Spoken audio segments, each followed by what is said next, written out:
కుకట్పల్లిలో తెలంగాణ మహిళా సహకార అభివృద్ధి సంస్థ లైట్ హౌస్ ని సెంటర్ ను మంత్రి సీతక్క ప్రారంభించారు. ఈ కార్యక్రమంలో స్థానిక ఎమ్మెల్యే అరికెపుడి గాంధీ, స్థానిక కార్పొరేటర్ వెంకటేష్ గౌడ్ పాల్గొన్నారు.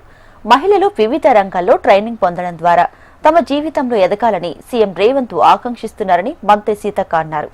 మహిళలు తలుచుకుంటే సాధ్యం కానిది ఏదీ లేదని, ఆత్మవిశ్వాసం, ఆత్మ గౌరవంతో ముందుకు సాగాలని పిలుపునిచ్చారు.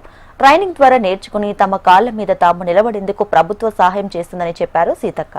కృషి పెడితే తప్పకుండా ఏది అసాధ్యం అనేది ఉండదు. దానికి తోడు మీరు ఈ రోజు ఇక్కడ వివిధ రకాలుగా బ్యూటీషియన్స్ కావచ్చు, టైలరింగ్ కావచ్చు, కంప్యూటర్ కావచ్చు, లేదా ఒక సైకలాజికల్ ట్రైనర్ గా ట్రైనింగ్ పొంది తర్వాత మీరే ట్రైనర్ కావచ్చు, లేదా డ్రైవింగ్ ఆటో డ్రైవర్ కావచ్చు, స్కూటీ కావచ్చు, నేర్చుకొని మనం కూడా ఒక చిన్న ఇన్స్టిట్యూషన్ పెట్టుకొని మనం ఒక 100 మందికి నేర్పించవచ్చు. మీరు నేర్పించడానికి మీరు నేర్చుకున్నది నేర్పించడానికి మీకు మన మహిళా సంఘాలలో ఉండేటువంటి వాళ్ళకు అందరు మహిళా సంఘాలలో చేరండి. ఉంటే మరి వడ్డీ లేకుండా వితౌట్ ఇంట్రెస్ట్ లోన్స్ ఇస్తా ఉన్నాం. దాని ద్వారా మీరు ఒక షాప్ పెట్టుకోవచ్చు, ఒక బ్యూటిషియన్ కావచ్చు, ఏదైనా షాప్, లేదా కంప్యూటర్ కోర్సు కావచ్చు, ఇలాంటివన్నీ కూడా పెట్టుకొని మీరు కొంత ఆర్థికంగా ఎదగడానికి అవకాశం ఉంటుంది. కాబట్టి ఈ రోజు ఇక్కడికి వచ్చినటువంటి మహిళలందరూ కూడా మీ జీవితాలలో స్థిరపడాలి, ఉన్నతంగా ఎదగాలనేది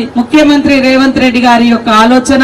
ఇక్కడ మీకు ఎమ్మెల్యే గారు కూడా మీరందరు ఇక్కడ వాళ్ళే, మాక్సిమం ఇక్కడ వాళ్ళే ఉన్నారు. వారు కూడా సహకారం అందించి ఇంకా ఉన్నతంగా మీరు తీర్చిదిద్దడానికి మేము తప్పకుండా కృషి చేస్తాం. ఈ రోజు మహిళలు అంటే ఒక చిన్న ఆలోచన, వాళ్ళతో ఏం కాదు అని, కానీ ఆకాశాన్ని చీల్చుకొని అంతరిక్షంలో కూడా మరి మహిళలు వెళ్ళొచ్చు, అవునా కాదా? మరి మనం సాధించనిది ఏది లేదు.